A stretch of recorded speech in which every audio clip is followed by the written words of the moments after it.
Ahorita que menciona lo de Colosio en el 94, ¿recuerda cómo recibió usted la noticia y cómo era el ambiente político dentro del PRI en esos años? Yo fui expulsado del PRI. Fui expulsado del PRI después de más de 40 años. Muy buenas tardes amigos, bienvenidos a un podcast más de Al Mando. Hoy tengo de invitado especial a un gran amigo que tiene toda la experiencia política y le vamos a pedir que nos dé tips para ustedes que nos están viendo si algún día quieren acercarse a la política.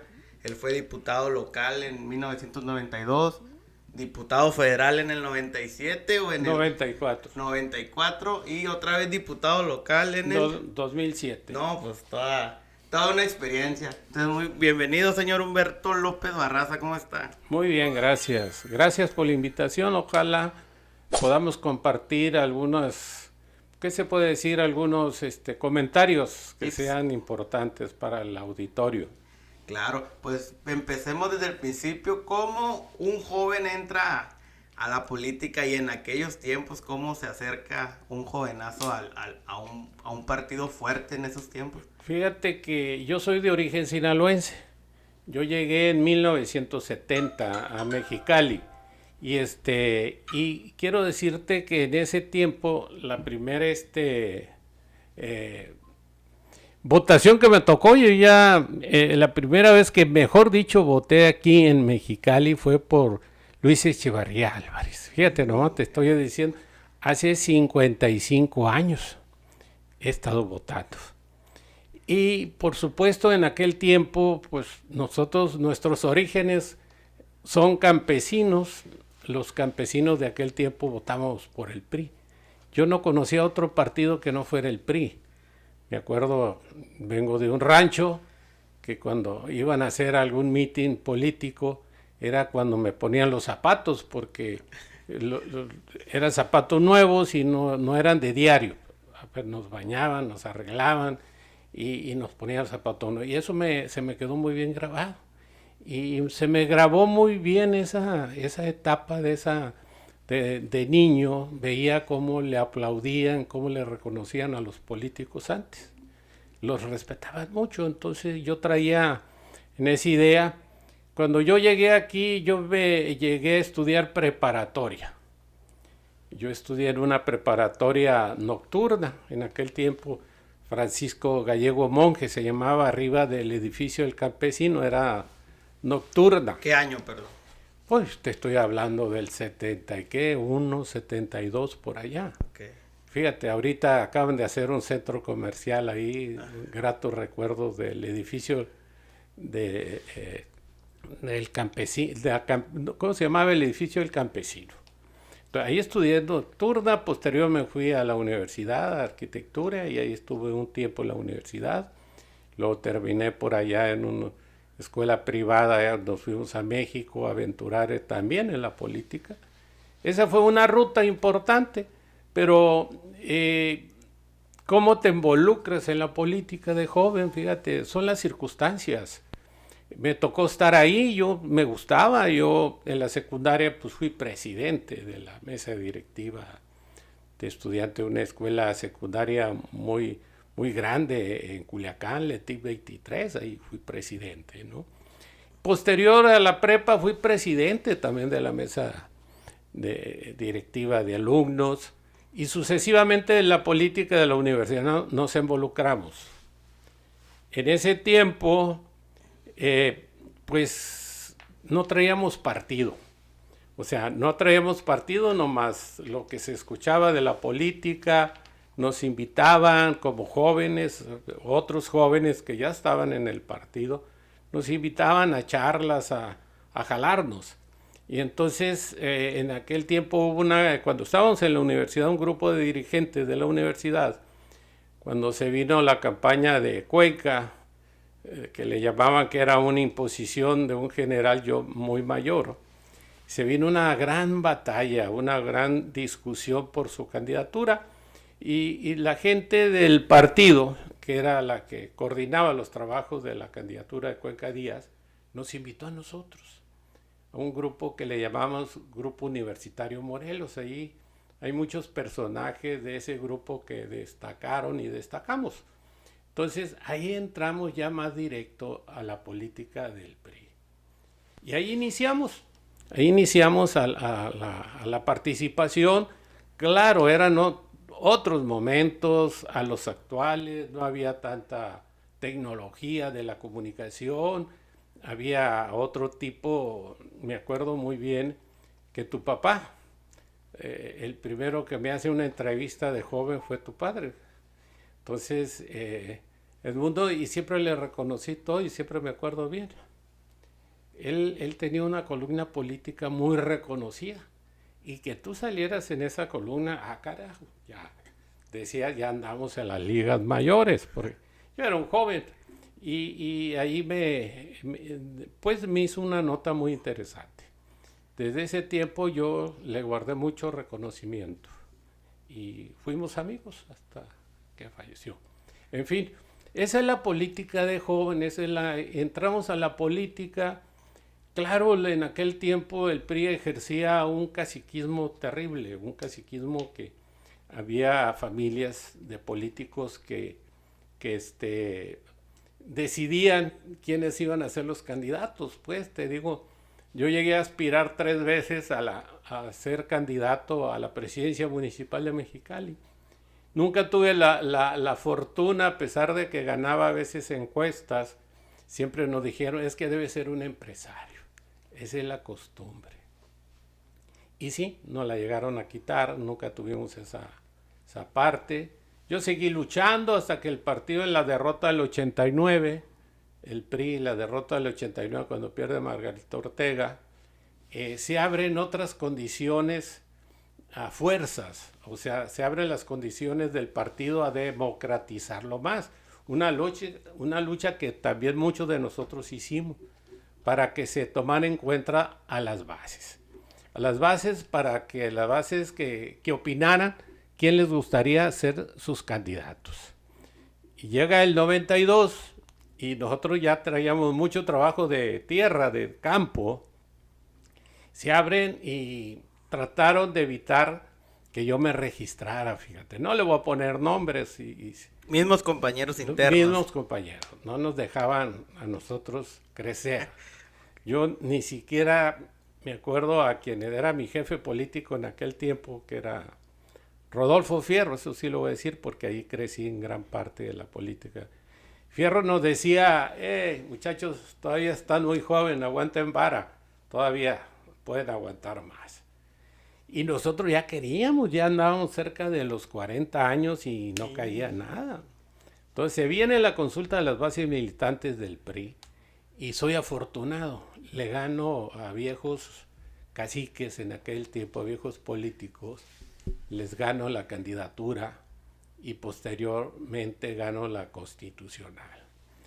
Y lo más importante aquí en ese tiempo, el que más votación tuvo en aquel tiempo fui yo. Entonces se me abrieron muchas oportunidades ahí de poder participar en la política. Entonces, esa fue la primera.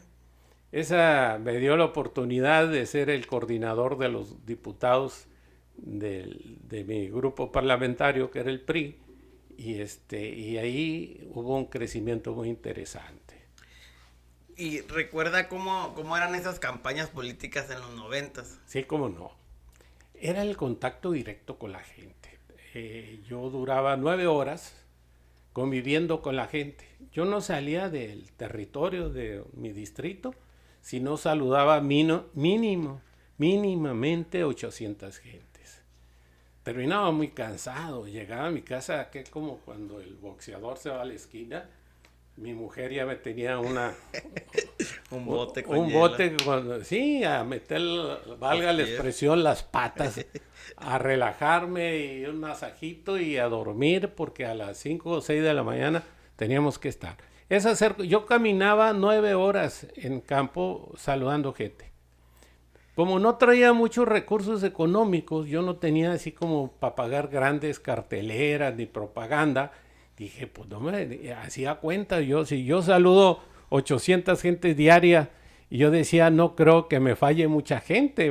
Ponle el 50% de esa gente que que saludé y veía bien que me aceptaba, dije, voy a salir adelante. Y así fue pura campaña de tocar puertas directo a la gente. Y yo no tenía manera de hacer reuniones porque me costaban dinero. Convocar y hacer comidas, y a veces eran los que ya iban a votar por ti los que estaban ahí. Yo decir, voy por aquellos que no les guste mucho la política, que no salgan a una reunión, voy a ir a tocarles la puerta, a lo mejor les voy a tocar ahí el amor propio y todo, y así fue, y me fue bien.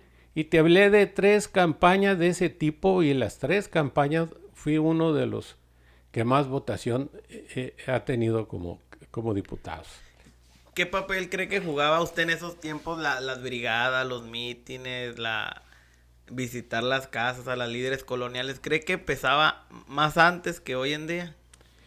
Sí, claro. Antes, bueno, hoy vamos a platicar más adelante cómo veo hoy. Acabo de hacer una campaña yo, donde me pusieron una friega, voy a decirlo, y sé por qué. Y ahorita vemos por qué. Sí, y en aquel tiempo yo usaba mucho unas brigadas de jóvenes que me volanteaban. Si yo llegaba a una sección electoral, que a veces abarcaba una colonia, todo eso, la volanteaba donde yo decía, voy a recorrer aquí estas calles de esta colonia. Estoy a tus órdenes. Si quieres plantearme un problema, una situación, encuéntrame en cualquier parte de tu colonia. Así era. Y traía siempre un carro sonido.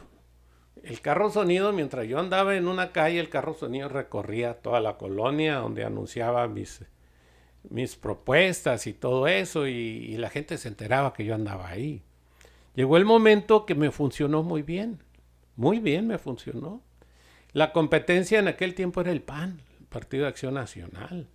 Ellos estaban muy confiados y tenían sus propias estructuras, como se ve hoy. Los apoyos del gobierno a la gente les ayudaba mucho.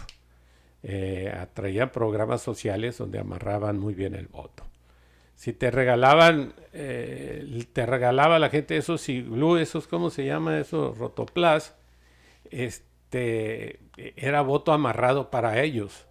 Entonces no nos dejan ni poner propaganda ahí a nosotros. Eso sí, la propaganda de ellos estaba. Y si la poníamos, cuando regresábamos, ya no estaba. Esa era era la competencia de antes que teníamos. La comunicación apenas empezaba a abrir. Pues no teníamos recursos económicos nosotros. Nosotros ya éramos un partido en oposición aquí. No teníamos muchos recursos, y ellos sí tenían recursos para meterle en apoyo de sus candidaturas. Todo lo de nosotros era mucho territorio. Las 3 campañas que yo gané fue de territorio. Eminentemente me ayudó mucho porque los recursos son importantes. Yo no traía recursos económicos para hacer esas campañas tan costosas. Claro, entonces la interacción con la gente, de saludar de mano en mano, ¿usted considera que fue lo que lo fortaleció mucho en esos tiempos? Definitivo. Y si yo dije, bueno, si no tengo recursos para armar una gran estructura, pues me voy a ir. Contaba yo los días, decir, a ver, van a ser 70 días de campaña, por decirlo, antes eran más. Y sacaba, entonces yo tengo que ver tanta gente diaria. Y no salía de territorio si no contaba. Yo contaba las gentes porque traía una tarjeta personalizada. Cada vez que yo saludaba a alguien que decía sí tengo para votar, le daba mi tarjeta. Y al final, una asistente mía que siempre andaba conmigo, que era la que, a ver, ¿cuánta gente saludamos hoy? Tanta. ¿Cuántas nos faltan? Pues nos faltan 20 o 30, 40. Vamos por ellos. Ya anoche salíamos, ¿no? Pero íbamos y cumplíamos las metas. Esa era de todos los días. Entonces eso me dio muchos resultados, la comunicación con la gente. Y yo no despreciaba, había casas que tenían propaganda de otros partidos, sobre todo del PAN. Y me decían mis colaboradores, no llegue, pues son panistas, no, vamos a saludarlo, ¿qué tal si los convenzo? Y nos servía de ejercicio así, de relax. Y había mucha gente que el señor dijo, usted es el primero que viene. Mi candidato de mi partido ni siquiera se ha parado aquí. Vamos a pensar si votamos por usted. Eran expresiones muy coloquiales de la gente, ¿no? Había gente que estaban tan aferradas y muchos se habían envenenado contra el PRI en aquel tiempo. Una señora adulta, una viejita, valga la expresión, me correteó un día con un balde para echarme agua, una manera de correrme. Ahí voy yo corriendo por la calle y la señora atrás con su balde queriéndome mojar. Todos vivimos. Había gente que de adentro de su casa te mentaban la madre con todo respeto. Vaya, corruptos, rateros y todo, pues sin nada que ver. Yo nunca había tenido un cargo importante donde podía haber hecho eso. Haber hecho una corrupción. Pero la gente así se comportaba, ¿eh? Así se comportaba antes. Era como realmente en aquel tiempo éramos dos partidos, era bipartidismo, era el PRI o era el PAN. Llegamos en un momento dado en estar empatados, diputados empatados con el PAN y nosotros, más la otra oposición que era el PRD, que también calificaba. Luego se vinieron otros partidos chicos, el PVC, otros el Verde, esto, y empezaron a tener ya más plural la participación en el Congreso. Ahorita que habla de los otros candidatos, en esos tiempos, ¿cómo era tan importante los debates políticos entre la competencia? ¿Y solo aparecían en periódico o también ya había como una cierta atención en la televisión para ustedes? Sí, y el 92 no había tanto. Claro que después se vino la... Bueno, antes era la radio. Era mucho radio. Peleábamos por estar en la radio para darnos a conocer masivamente. Luego ya por acá en el 94 ya había televisión. Ya estábamos involucrados en los debates públicos y la gente los tomaba mucho en cuenta. Esperaba inclusive ese tipo de evento, ¿no? A ver qué decía uno, qué decía el otro. Y nos preparábamos, lógicamente, para nosotros ser oposición era más fácil. Era más fácil porque podíamos hacer señalamientos importantes a las fallas de aquel tiempo del gobierno. Yo lo hacía, pero muy respetuoso. Yo nunca fui muy radical en desgastarme en hacer señalamientos injustificados. Y el PAN le costaba más difícil defenderse, porque defender lo indefendible, ese es el tema ahorita, en cualquier partido que gobierne, defenderse de las fallas que se puede estar cometiendo en el gobernar, ¿verdad? ¿Y su equipo cómo lo armaba a la hora de la campaña? ¿Usted ya traía más o menos como un mentor? ¿O usted fue viendo cada campaña y fue agarrando lo mejorcito de cada una para al momento de usted participar aplicarlo? Yo nunca me falló, era un profesor de secundaria, profesor Fernando Muñoz Haro.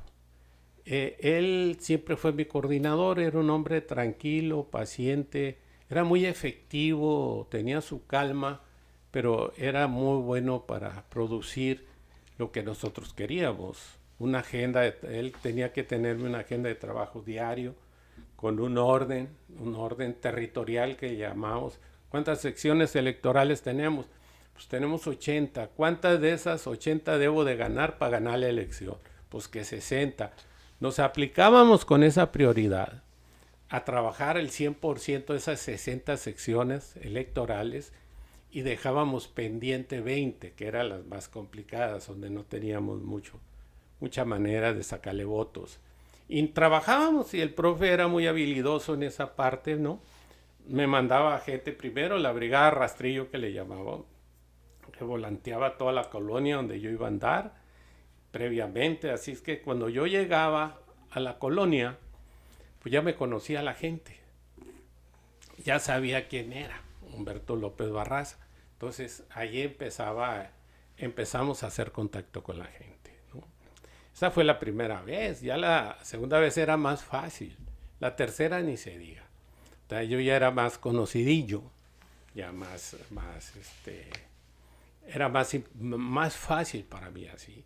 Entonces se iban creando, con uno mismo se iban creando las estructuras.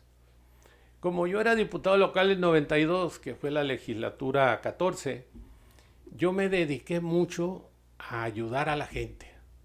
De lo poco que nos tocaba en aquel tiempo de recursos económicos para gastarlos en gestión social, yo cada 20 días hacía una reunión donde entregábamos cheques a la gente que nos solicitaba apoyos. Que eran apoyos pequeños, ¿no?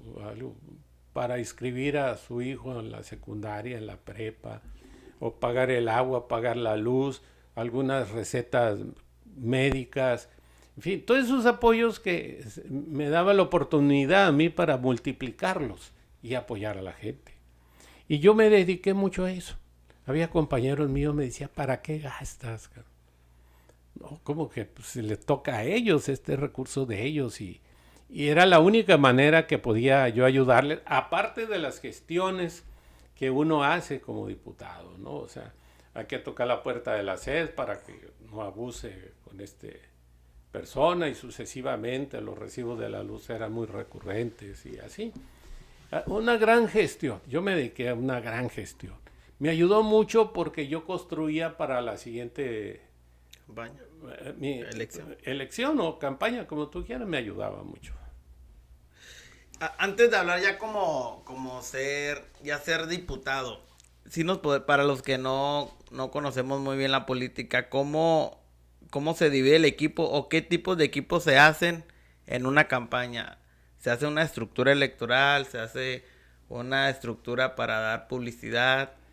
¿O el mismo partido te apoya con esos equipos? No, tú tienes que armar tu propio. La coordinación más importante es la de elecciones. O sea, tú tienes que tener una estructura que se dedique nomás a sacar todos tus representantes de zona y de casillas. Tenemos que antes, porque tiene fecha fatal, o sea, el Instituto Electoral te dice, para tales fechas tienes que estar acreditado a la gente para las casillas. Entonces es un mundo de gente. Entonces yo tenía como quien dice, yo ni me metía a esto, ellos se dedicaban a andar armando las estructuras de las casillas, ¿no? Claro, yo en el recorrido iba anotando, oye, me ayudas en la casilla, y sí, y le iba mandando yo la gente a ellos. Pero ellos armaban. La otra, claro, había una coordinación de campaña, de publicidad. Esa es otra muy importante, porque teníamos que cubrir todo, ¿no? Lo que era la propaganda y lo que es la comunicación, pues, los medios y todo eso, ¿no? Y las finanzas, ponía a mi esposa, a mi hija, a corretear dinero, pues, con amigos y todos, que las campañas son muy costosas. Entonces, si no hay dinero, pues ahí entraban los compadres y los amigos de a poquito, ¿no? Entre más amplio era el padrón de donde hacíamos una rifa importante, pues eso nos ayudaba mucho, ¿no? Eso es importante también. Entonces, y el maestro, que era mi coordinador de campaña, él armaba todos esos equipos y le daba seguimiento. ¿Por qué? Porque yo tenía que ser candidato. Cuando eres candidato no te metas en finanzas, no te metas en lo demás, te distraes. Delega. Y eso te pone de mal pelo, a veces las cosas no salen bien y entras a campo ya enojado y eso no convences. Tienes que llegar alegre con la gente, que te vean relajado, que puedas darte a entender con ellos la comunicación, eso era muy importante. No traer los problemas de la campaña. Al que me escuche en esta ocasión y quiera ser candidato, no cometa ese error de ser coordinador de todo. Que sepa delegar entonces. Debes saber delegar. Si no, no eres un candidato bien, pues, al 100. El candidato es para convencer. Acuérdate que el voto es motivación. Y si no lo motivaste, quiere decir que no va a votar por ti. ¿Qué opina del dicho de un político pobre es un pobre político? Pues la verdad que sí. Es la verdad. Aunque la regla conmigo no funcionó, porque yo pues, era un pobre político hablando de recursos económicos. Tenía todo el entusiasmo y la habilidad para poder lograr hacer una campaña modesta, pero al fin una campaña que generara competencia entre el opositor. Y lo hice. 3 veces lo hice. ¿Y cómo se siente usted emocionalmente el día que se entera que gana la elección? Fíjate que te voy a contar Mi madre vivía en Paso Robles, California. Luego te cuento esa historia, porque ella allá, yo acá. Y la tenía, siempre estaba preocupada porque veía lo que batallábamos mucho para entrar en campaña y todo eso, y siempre estuvo preocupada. Y el día de la elección, me acuerdo que el Partido Nacional me hizo que contaran voto por voto. No se la creían que les había ganado. Y duraron como 3 días contándome los votos. Yo sabía que había ganado porque tenía las actas. Yo ya tenía las actas. Yo dije, me acuerdo que amanecí el lunes, fui a recoger mi constancia de mayoría y me dijeron, no, espérate, si van a contar toda. Otra vez. Van a contar voto por voto. Van a abrir las urnas y voto por voto. Entonces antes se pegaban, no sé, unas cartulinas grandes afuera de las escuelas. Creo que todavía. Sí. Entonces yo mandé por ellas, y como la oficina estaba en Palaco, sobre el corredor Palaco, hice un tendedero de actas donde yo ganaba. Era una cosa... La evidencia. Sí. Y la gente empezó a llegar y se puso como un mitin ahí. Todos ahí nos quedábamos a dormir. Entonces mi mamá se dio cuenta de todo y se preocupó. Y cuando ya me entregan a medianoche, el miércoles a medianoche, la acta que había ganado, tal como lo habíamos nosotros percibido. Y le habló a mi mamá. Mamá, fíjese que gané. Con estas palabras me dijo, ay, hijo, no hagas tanta alboroto que ganaste. ¿Cómo se sentirá el que perdió? Fíjate nomás. Pues sí, tiene razón. Todo, mamá, va a ser tranquilo. Y atrás de mí se había preparado quemando cohetes y desmadre que traían en la calle. La fiesta era la primera vez que yo ganaba una elección. ¿Cómo se siente? Muy bien. No hay palabras. Satisfacción, sí, felicidad. No hay palabras que tú digas. ¿Cómo lo mides? Se siente bien. ¿Por qué se siente bien? Porque era un proyecto que tú en tu vida no lo tienes. Se dieron las cosas, las circunstancias de la vida, te llevaron ahí y se siente bonito. Y me quedé con las palabras de mi madre. Dije yo, no, pues sí es cierto, el que perdió pues se la ha de estar pasando mal. Entonces, sí me acuerdo muy bien de sus detalles. Y ese me lo dijo meses después. Un amigo mío que nos monitoreaba antes con escáner, te monitoreaba las llamadas, te monitoreaba los grandes avances de la comunicación. Y escuchó esa conversación mía con mi madre. Y me dijo, Ricardo se llama, que tiene enfrente de la universidad, pintado de naranja, esa de Alarmex, no sé cómo se llama, algo así de alarmas. Ricardo ese. Dijo, oye, cabrón, conmigo. Escuchélo, me dice meses después, lo que te dijo tu mamá. Dígame, pues sí. Ahí yo ni lo comenté, él me lo comentó a mí. Entonces, no hay palabras para decir lo que se siente. Se siente bien, se siente bonito. Decir que te haya respondido la gente y el compromiso que tienes con la gente. Ya como diputado, cuénteme cómo arma su equipo de trabajo. Ya como diputado, la misma Cámara, la Cámara de Diputados, tiene su estructura. Tiene una estructura para toda la Cámara, Pero en lo personal, cada quien tiene un secretario técnico y un asesor. Y otro tipo de apoyo, ¿no? De secretaria y así. Y son los que te ayudan a hacer, por ejemplo, tu secretario técnico y tu asesor, nomás les da las ideas. Oye, quiero hacer una iniciativa de ley de este tipo que abarque esta situación. Y ellos generan la iniciativa, la consultan con el resto de la estructura del Congreso, que no se atraviese a la Constitución nacional ni local y cosas, que no sea contradictoria a las leyes actuales. Entonces, claro, de ahí surgen las leyes, las iniciativas, las reformas que se hacen. Y claro, yo le daba mucha importancia a la gestión social. la gente siempre estaba así, mira. Siempre la gente, y si se enteraban que tú ayudabas, pues nomás casi me seguían a mí. Había otros, por supuesto, que tenían compromiso con sus distritos. Y sí, caminaba, llegó el momento en que ya la segunda vez, pues ya era más fácil para mí. Fíjate que te cuento que eso fue el 92, y el 94 que yo fui candidato a diputado federal, el 94 fue cuando mataron a Colosio y entra Cedillo. Para esas fechas yo era diputado local. Tenía 2 años como diputado local. Matan a Colosio, valga la expresión, y cambian las cosas de la política nacional. Entonces se viene que quien va a ser el candidato y oficial es Ernesto Zedillo, y yo me encuentro envuelto en una serie de nombres con posibilidades de ser candidatos a diputado federal. Y sí, ahí estaba Leobardo Roa, había un servidor y otras gentes más. Y me tocó la fortuna. Yo estaba muy a gusto como diputado local, ¿no? Pues, diputado en tu pueblo, llegabas a un lugar, ¿qué pasó, señor diputado? Nunca en mi vida había pasado por un proceso de eso. Se sentía bien.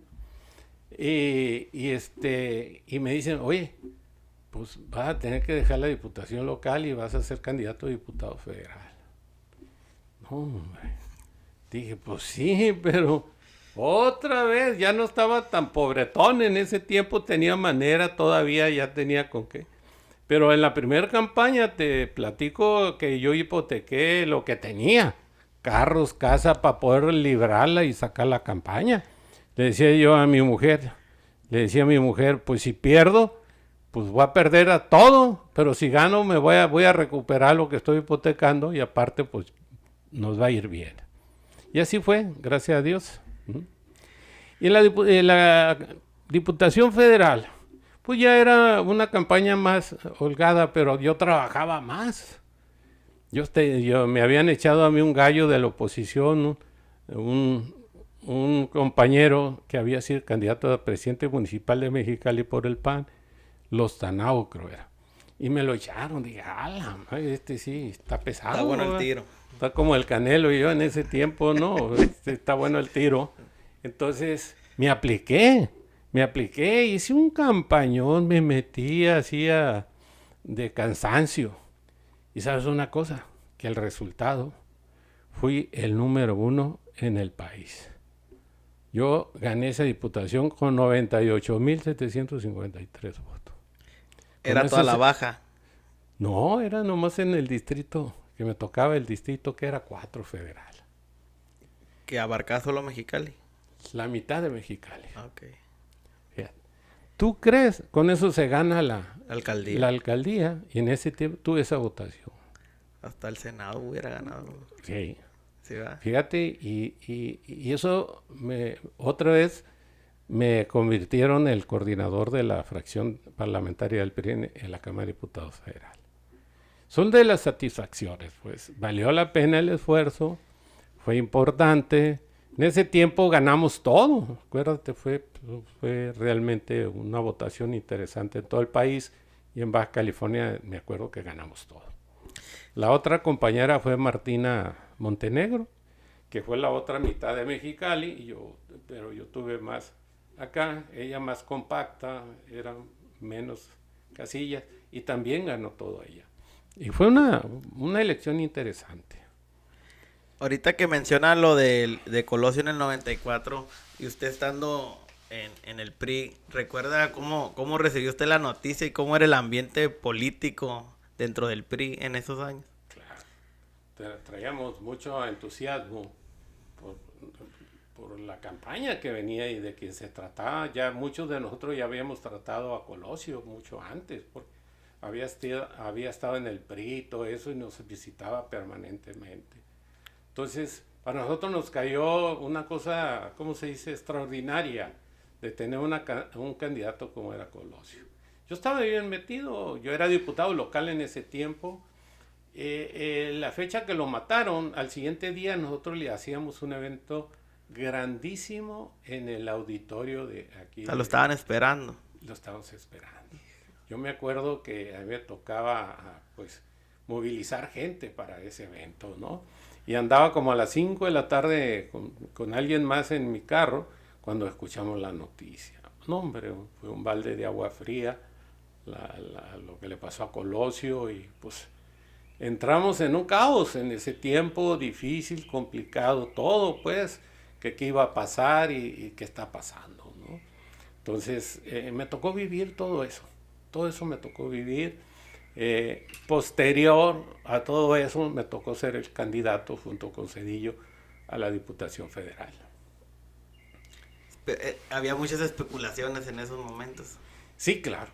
Muchos de quién va a ser el que sustituya a Colosio. Claro, se mencionaba a mucha gente, hubo pataleadas de aquel tiempo de políticos que se sentían más merecedores que Zedillo, ¿no?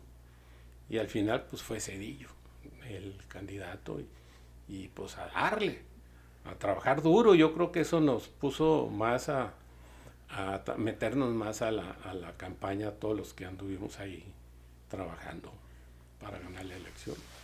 ¿Y usted cree que ese acontecimiento dividió más ese partido o los unió en ese momento más? En ese tiempo hubo desbandada, fíjate.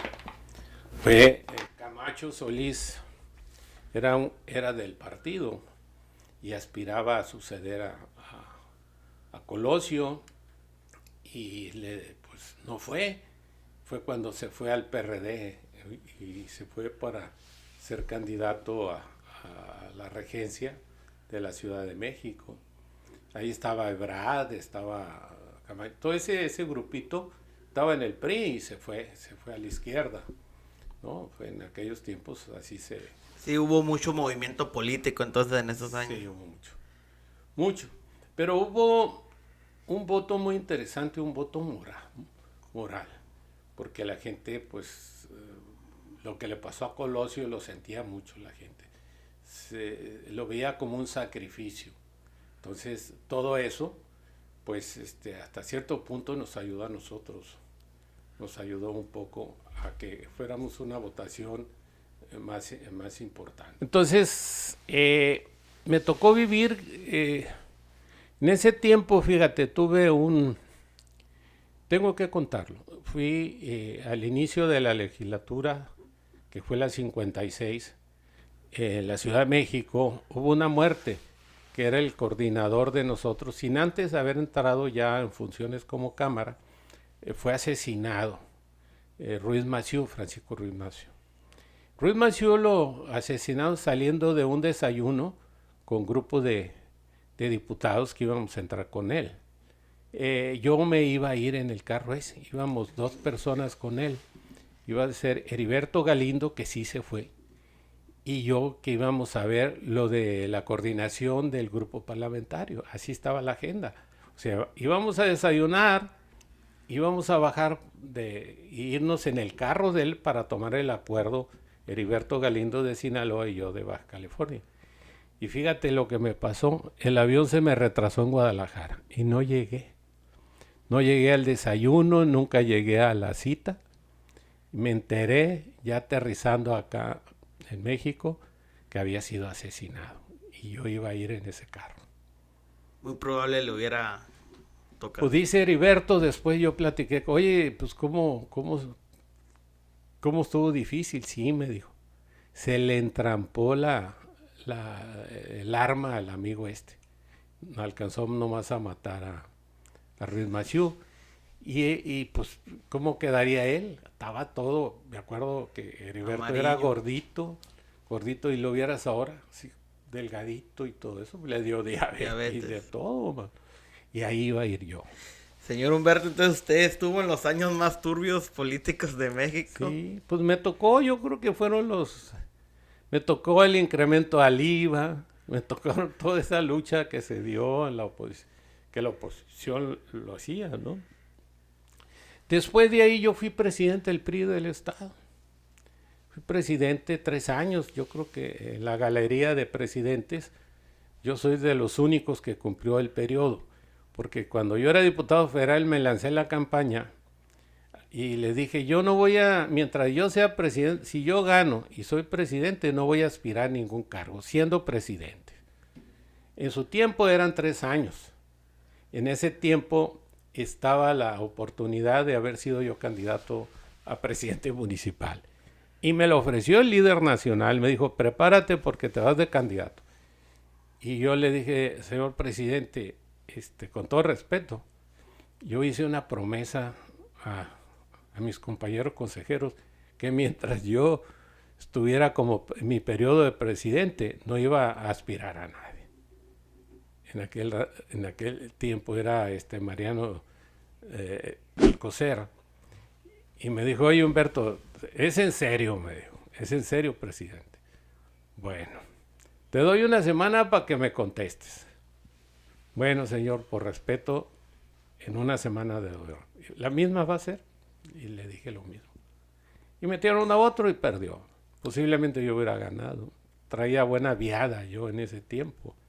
Y perdí mi gran oportunidad de ser presidente municipal de Mexicali, que siempre aspiré. Pero así es la política. Así es la política. Por alguna razón, yo como hombre creyente en Dios, creo en todo eso. Por alguna razón se dan las cosas. Así es que échale. Es una... Yo he estado también, te platico, en el 2018, en grandes tareas que me ha dado el partido y pertenezco a la organización de la CNC. Estaba como delegado encargado de la presidencia de la CNC del estado de Durango. Y yo viajaba de Durango a Ciudad de México en un vuelo de Aeroméxico. Y el vuelo se cayó donde yo iba. Yo fui el último en salir del avión ya quemándose. Estaba yo desmayado, nadie me ayudó, ahí me dejaron. No, nos sacó de la pista, no del pista, en cuanto sube el avión nos avienta hacia el costado de la pista, pero no dejaba de ser un accidente peligroso. Y se arrastró, según los peritos, se arrastró 350 metros, se fue arrastrando entre el lodo, había una tormenta tremenda. Y en tanto el arrastre había algunos tipo de canales que se dan ahí para desagües. Yo me golpeé y caí desmayado entre los asientos. Desperté cuando el avión ya se venía quemando y yo ya estaba envuelto en el humo negro, de la quemazón del avión. Sí, fue cuando eso me ayudó a mí a despertar. Y como lo dicen, patas para cuando son, no cabe duda que el hombre tiene esa sobrevivencia. Y me lancé a salirme del avión entre los asientos y los equipajes. No había tobogán, como lo dicen, en la puerta de salida de la puerta principal donde entra uno al avión. Yo brinqué y caí en el lodo, estaba pues de rodillas quedé y no tenía fuerzas de levantarme. Volteaba hacia acá y miraba yo el avión inmenso, un avión grande, y volteaba hasta acá y estaba la punta del avión también. Dije, a mí aquí ya va a explotar el avión y aquí voy a quedar. Y llegó una persona, haber sido mi ángel, mi Dios, y me dijo, oye, levántate. Nunca le vi la cara hasta aquí. Y tuve fuerzas, o él me ayudó y empecé a caminar, a ponerme a saldo lejos del avión. Después, lo que se me quedó grabado fue el tipo de ropa, que era una así como de obrero, beige, que es lo que me quedé grabado. Y lo empecé a buscar allá cuando nos juntaron todos en una sala para hacer recuentos de quienes faltábamos y eso. Nunca lo encontré. Así es que siempre tengo esa idea que fue Dios quien me ayudó a salir de ahí. Así es que estoy muy comprometido aquí todavía de todo lo que me ha pasado y que todavía estoy aquí contándome historias contigo, ¿no? Que me ha pasado. Y ahorita todo lo que nos cuenta y que ya tiene a lo mejor poquito más de tiempo, ¿qué reflexiones positivas y negativas saca de todo? Pues mira, a Dios gracias lo que he sido. O sea, hoy le digo a mis hijos que mi legado es dejarles que pase a la historia de Baja California por haber estado en 2 legislaturas locales y en una federal. No les dejo patrimonio, grandes patrimonios, pero les dejo mi nombre. Y a veces tu nombre es importante si lo has hecho bien, te has comportado bien con la sociedad y con la gente, y eso les permite a ellos abrir muchas puertas. Yo creo que eso es importante para cualquier político. Pero si le dejas una mala fama, si tú le dejas una mala fama, pues no vas a recibir más que reproches o mentadas, como dice por ahí, ¿no? Yo creo que aunque pues no nos falta nada, gracias a Dios tenemos para vivir, pero yo siempre me apliqué a honrar lo que me tocó hacer y honrarlo por la familia, honrarlo por todo. Entonces, esa es mi parte más importante que dejo a mis hijos, a mi familia. Bueno, ¿qué critico yo? Que la política es muy sucia. Hay políticos buenos, lo que sí te digo hay que hay más buenos que malos, ¿no? Hay unos que van como grandes oportunistas a jalarse todo lo que más pueden a costilla de un partido político. Y hablo de todos los partidos, ¿eh? Y eso no está bien porque desgastan. Por ejemplo, te digo el PRI que siempre 80, 90 años todavía en la palestra de la política, haber transitado tanto tiempo y hubo grandes personajes que hicieron del PRI lo que es.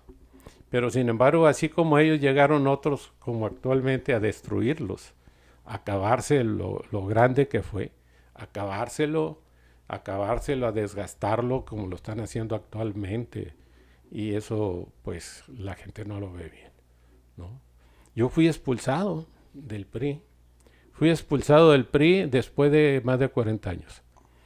¿Por qué? Porque nunca estuve de acuerdo en la elección del 21, el 2021, que nombraran a Lupita Jáquez y que estuviéramos aliados con el PAN. Si toda mi carrera política yo estuve peleando en contra del PAN y de repente digo, ahora tienes que darle el voto a la alianza esta. Nosotros habíamos estado trabajando con el señor Jorge Hanron, el ingeniero, y era el más adecuado. Y habíamos juntado, entonces cuando no se dieron las cosas, mis hijos ya de repente ya los vi involucrados en la campaña de Jorge Han, y yo era dirigente de la CNC en aquel tiempo. Dije, esto no puede estar a medias. Todo lo que hice fue meterme a la campaña de Jorge Han a ayudarle. A medias nunca no es así. Entonces, eso provocó que en el estatuto del partido, que yo lo entiendo y lo respeto y lo acepto, que nos expulsaran a un grupo que estábamos en el PRI, nos expulsaran del PRI. Así es que actualmente no tengo partido político. No tengo.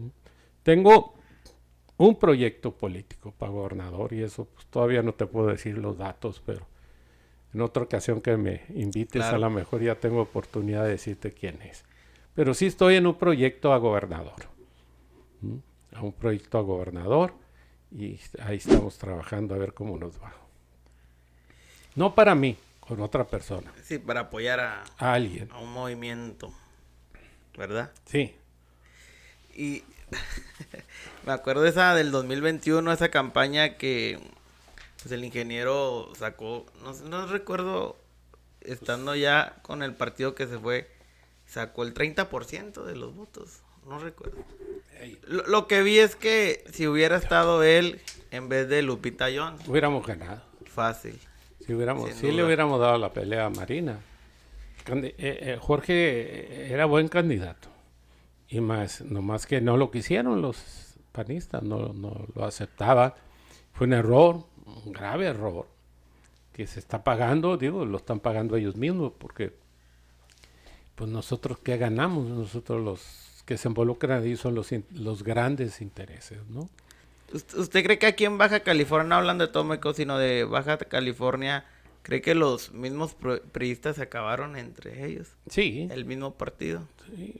Últimamente hubo dirigentes que se acabaron el partido. con todo respeto, esta señora Guadalupe Gutiérrez, acabó con el partido. Caprichosamente el PRI nacional y ella se quedaron ahí donde se retiró. Sí hay priismo, pero el priismo está ahí. Esta señora hizo acciones que no le gustó al priismo y se aferró a estar ahí, aferró, hasta ahora que acaban de nombrar nuevo dirigente, Álvaro Aldrete. Pero pues se lo acabó la señora, con todo respeto se lo acabó. Después de que salimos nosotros le dejamos un partido con estructuras, con todo. Le dejamos un partido que tenía vigencia, hasta el edificio descuidaron. Sí. En fin, yo creo que, y con la dirigencia nacional, con presidente famoso Alito, que es un pícaro, que no dignifica al PRIismo nacional. Ha hecho basura al PRI nacional, todo lo que se había trabajado durante muchos años para consolidar un partido serio y responsable ante los retos del país, se lo acabó. Y hablando de Baja California, ¿cree que vuelva a levantar el partido a un puesto ganado electoralmente y no por... Mira, yo no descarto votación? nada porque pues, ojalá No se sabe. tuviera yo esa sabiduría, pero es un partido que a pesar de que le han pegado tanto, todavía tiene sus reseñas ahí, ¿no? Pues pero lo veo complicado yo con la dirigencia nacional que tiene el PRI, con esa persona que está a punto de ser enjuiciado, imagina, penalmente. Pues ¿qué clase de moral política tenemos? Pues no se tiene, ¿no? Yo estoy fuera del partido, si me dice, yo ya no regreso al PRI. No, si lo invitan ya no acepta. No, yo ya mi último tramo de mi vida es otro. Yo ya ahí estuve más de 40 años, me fue bien, pero también le trabajé muchos años al PRI. Me comentó que también tuvo una última campaña que no le fue tan bien. ¿Nos podría platicar por qué partido fue y cómo lo invitaron? Es un partido que se llamaba, no sé si, por lo menos perdió el registro aquí, Fuerza por México. Uno Rosita. Sí, y yo pues, en una ocasión el dirigente de ese tiempo me dijo, oye, fíjate que ando buscando a alguien que para el 5º distrito, para el primero. Y yo de broma le dije, oye, pues yo le entro. ¿Tú le entras? Sí. Y yo dije, ni en mi vida estaba tomando yo café con otras gentes ahí. Dijo, de veras le entras, déjame verlo y que no sé qué. Y yo dije, ¿cuándo me van a aceptar? Ya estoy ruco yo para estas cosas. Y ya 2-3 horas después, oye, adelante. ¿Cómo que adelante? Yo ni lo he consultado con mi gente. Le dije, no, pues ya, tú eres y tú dime y todo eso. Entonces se hicieron una serie de compromisos que no se cumplieron. Entonces llegó el momento que yo dije, ¿por qué no? ¿Por qué no? Si yo puedo. Mis hijos decían, oye, papá, pero tienes salud, ¿tú crees que vas a aguantar tanta caminata? Pues yo digo que sí, le decía a Héctor sobre todo. Y mis 2 hijos me decían, y pues, ¿y qué hay que hacer? Pues nada, pues no hay dinero. El recurso muy diferente. Vuelve otra vez sin dinero, pues sin dinero. Bien. Pues amigos y compadres, ahí ando tocando las puertas de a poquito, lo que sea, compadre, échele al morral. Y ahí anda. Y sí hicimos una campaña. Yo tenía por ahí unos ahorros, pues ahí quedaron. Se fueron. Y sí hice una campaña, lo que pasa que Morena traía una estrategia muy, ¿cómo se decía?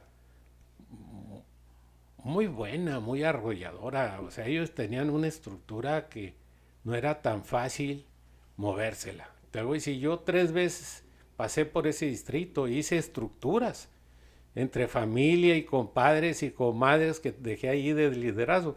Ya cuando fui por ellas ya estaban en Morena. Y traían su estrategia de Morena, era todo Morena.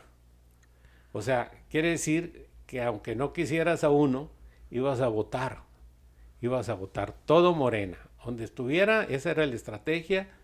Y pues eso me pusieron a mí y no logré quitarles muchos votos. Entonces, pero hice una campaña a la altura, ¿eh? Hice una campaña mejor que el PAN, mejor que los demás partidos. Sin embargo, pues ellos tenían su voto de toda la vida, ¿no? Tuvieron, pues sí. Y yo era un voto nuevo, me conocían más a mí que el partido. ¿Cuándo habías escuchado un partido Rosita o Fuerza por México? Y luego las estrategias, decía, por ejemplo, había una estrategia que no me animé, hasta me pusieron ¿cómo se llama? Una cartelera. Decir, si adoptas un perro te vamos a dar 1,000 pesos. Imagínate las estrategias. Y en ese le decíamos, nos reíamos, mira, ya van 5 perros, ahí van 5,000 pesos, ¿no? Era imposible. Y luego la famosa pistola de las mujeres, esa Rosita, ¿te acuerdas? Para que te defendieras y todo. Eran las estrategias de ese partido que yo nunca las dije, pues okay. No es así. O sea, si era un partido que sus orígenes tenían en los derechos de los trabajadores, hubiéramos hecho una gran campaña por los derechos de los trabajadores, como las 40 horas que hoy se está aprobando, ¿no? Para el trabajador, hay muchos derechos de trabajadores que todavía les faltan, ¿no? Claro. Entonces fue una grata experiencia, o sea, nomás mi récord son de 4 campañas, 3 ganadas y 1 perdida. Así es que no muy buen récord. Mal, muy buen récord. Y ya, por último, ¿qué consejo le daría a un joven que quiere entrar a la política? Que le entre, o sea, no van a ir a tocarte la puerta. No eres el Canelo, no eres el boxeador fulano, no eres el artista fulano, eres un político. Y hay que buscarla. Igual que yo, muchos hemos empujado muchas veces la puerta para lograrlo. Yo trabajé muchos años en el partido y hasta la primera que cayó fue arriba de los 40 años. O sea, ya no era un joven, ni de suplente me daban. Yo pedía, oye, yo quiero de suplente, de regidor, lo que es. No, espérate, aguanta y todo. Hasta que se abrieron las puertas y las circunstancias de la política nos puso ahí.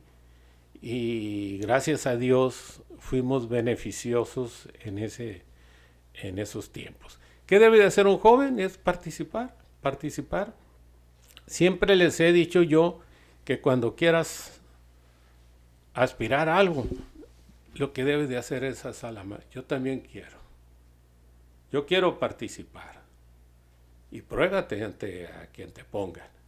Antes los cacicazos eran terribles, ¿no? Ellos ponían a los que querían ellos y a nosotros nos echaban de chalanes. Hacer las campañas, hacer el trabajo rudo, hacer todo lo que teníamos que hacer y ponían a sus hijos, al más cercano, lo adornaban, le hacían carrera política que no tenía, en fin, y así nos traían durante muchos años.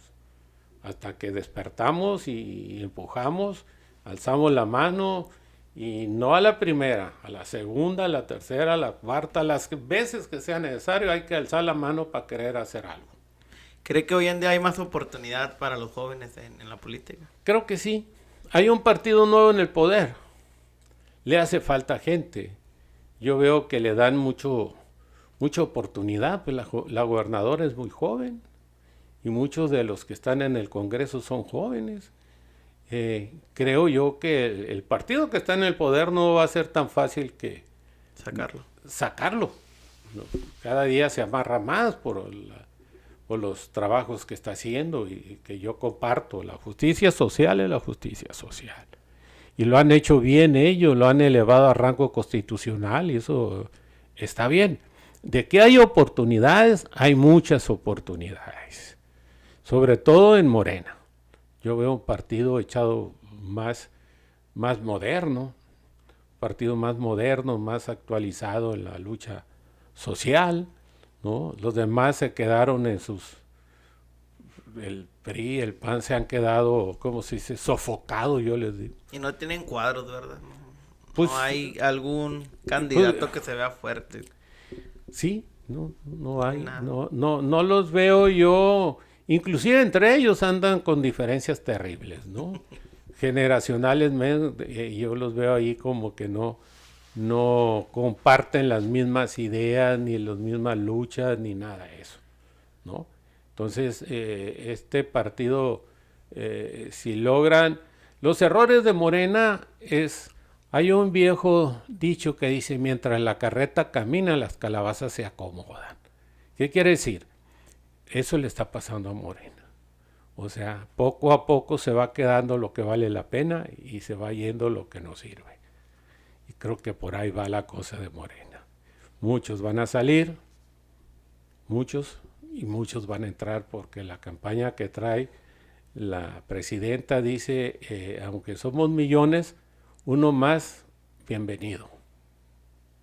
Antes de que se me olvide, traigo mucha curiosidad, Humberto, ¿por qué trae un pañuelito? Siempre lo he visto en modo política, o modo político activado, se pone su pañuelito. ¿Qué representa para usted?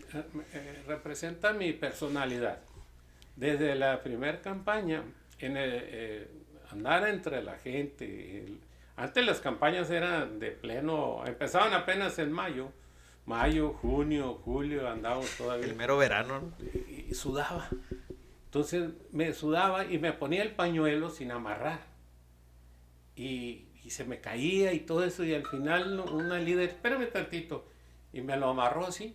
Y ya me quedé con él. Y es mi personalidad en todas las campañas políticas. Y como iba a venir a hablar de política contigo, me lo dije. Pues, ¿de acuerdo? Me lo voy a poner. Sí, pues muchas gracias por hablarnos sobre su pasión política. A mi papá, pues yo no lo conocí, murió cuando yo tenía 2 años, pero... Yo sí conocí a tu padre. Pues me dejó Misael Donaldo, usted sabrá por qué. Sí. Yo nací en el 94, pues el año de Colosio, ¿no? Sí. Entonces ahí me dejó el nombrecito, el guiño político de que también era un apasionante de la política. Sí, cómo no. Y tu papá era periodista muy respetable, muy el gremio lo respetaba mucho. Sí, de hecho hoy en día creo que todavía en la sala de prensa del Congreso trae el nombre de mi papá todavía. Pues debes de tenerlo porque eso no se queda. Sí, escuché que era porque cuando el PAN apenas era oposición, más o menos, él le dio la oportunidad, como usted menciona, le dio la oportunidad de entrevistarlo para salir en la columna, y antes no era como muy... No era común recibir a la oposición para escucharlos, para dar la voz, y le dio la oportunidad a Terán Terán. Entonces, el día que fallece, pues mi papá era muy allegado de los PRI, y a Terán Terán estaba muy agradecido porque le dio la oportunidad de ampliarlo a la voz en aquel tiempo. Entonces, cuando se hace la votación, dicen que nadie se opuso a que así se llamara la sala. Y pues hasta hoy en día aún sigue el nombre. Esa es la historia que me contaron. Claro, y todavía sigue. Todavía sigue. Yo, pues, con gran respeto y cariño siempre. Humberto, pues muchas gracias por platicarnos del pasado político de Baja California y compartir sus experiencias y reflexiones. Nos vemos en un podcast más aquí en Al Mando. Muchas gracias, gente. Nos vemos.